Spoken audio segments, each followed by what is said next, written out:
Assalamualaikum warahmatullahi wabarakatuh, saudaraku yang dirahmati Allah Subhanahu wa Ta'ala. Dalam kesempatan kali ini, Cahaya Islam akan membahas tentang kisah keramat waliullah. Seorang wali Allah Subhanahu wa Ta'ala memang ada yang tersembunyi dan ada pula yang menampakkan dirinya. Kedua jenis wali Allah Subhanahu wa Ta'ala itu memang biasanya dikaruniai keramat. Konon, ada banyak wali hingga kini yang belum terbongkar keberadaannya. Dikisahkan pada suatu hari, seorang yang bernama Khalaf bin Al-Barzai bertemu dengan seorang lelaki soleh yang ternyata wali.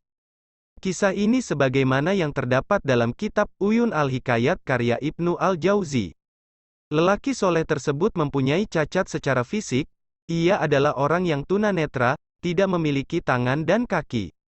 Khalaf yang melihatnya pun menyapanya dan bertanya, "Bagaimana kabarmu?" Mendengar pertanyaan dari Khalaf, lelaki tersebut menjawab demikian. "Cinta dari kekasih selalu meliputiku, dan aku juga tidak pernah merasakan sakit apapun ketika aku bersama cintanya, sebab dia tak pernah melupakanku," kata lelaki itu kepada Khalaf. Khalaf yang penasaran kembali bertanya kepada lelaki tersebut, "Aku mungkin lupa tentangmu, siapa gerangan yang engkau maksud itu?" tanya Khalaf penasaran. "Aku memiliki seorang kekasih yang selalu mengingatku. Bagaimana mungkin seorang kekasih tak ingat kekasihnya? Dia selalu menampakkan pandangannya dengan tanda-tanda pada akal dan hati," kata lelaki itu. Khalaf yang merasa iba dengan kondisi lelaki tersebut akhirnya menawarkan bantuan. "Maukah kamu aku nikahkan dengan seorang perempuan agar ada seseorang yang selalu membantumu?" kata Khalaf.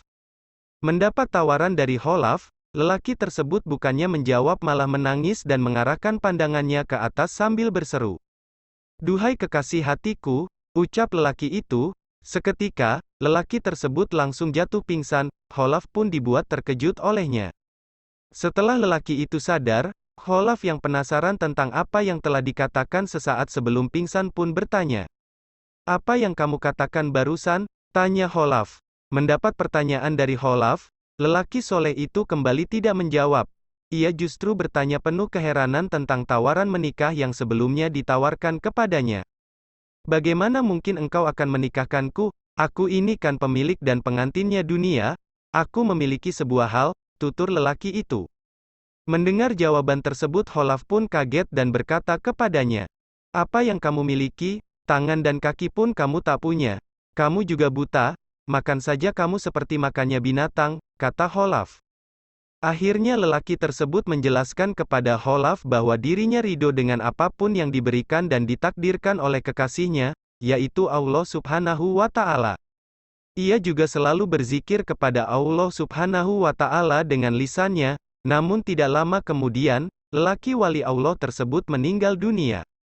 Khalaf menyumbang sebuah kain kafan untuk digunakan membungkus jenazah lelaki wali Allah tersebut.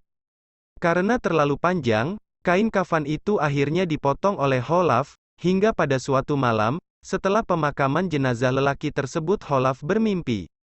Dalam mimpinya tersebut, dia mendengar ada suara yang berkata kepadanya, "Wahai Khalaf, engkau sungguh pelit sekali terhadap kekasihku. Dengan memberikan kain kafan yang engkau potong kemarin itu sekarang aku kembalikan saja kain kafan pemberianmu. Aku akan mengkafaninya dengan kain sutera," kata suara itu dalam mimpi Khalaf. Ketika bangun dari tidurnya, Khalaf pun bergegas menuju sebuah kamar yang ada di rumahnya. Kamar tersebut awalnya digunakan untuk menyimpan kain kafan yang disumbangkan untuk membungkus lelaki cacat tersebut. Namun anehnya, ketika sampai di kamar tersebut, Khalaf menjumpai keramat wali lelaki tersebut. Ia menemukan kain kafan pembungkus jenazah lelaki cacat itu telah tergeletak di kamar. Ridho terhadap pemberian dan takdir Allah Subhanahu wa Ta'ala memang mudah diucapkan di mulut manusia namun sulit dilakukan dan dipraktikkan oleh manusia itu sendiri. Karena ridho adalah bagiannya hati terhadap pahitnya ketentuan Allah Subhanahu wa Ta'ala, sebagaimana diungkapkan oleh Al-Jurjani dalam kitab Mujam At-Tarifat. Namun siapa yang bisa ridho dengan ketetapan Allah Subhanahu wa Ta'ala akan berada pada derajat tertinggi yaitu menjadi kekasih dan wali Allah. Sebagaimana lelaki soleh cacat yang menjadi kekasih dan wali Allah tersebut, karena ridho dengan ketentuannya. Wallahu a'lam bishawab. Terima kasih telah menonton. Semoga videonya bermanfaat dan menambah keimanan kita. Jangan lupa subscribe dan tekan loncengnya supaya dapat notifikasi video bermanfaat lainnya. Wassalamualaikum warahmatullahi wabarakatuh.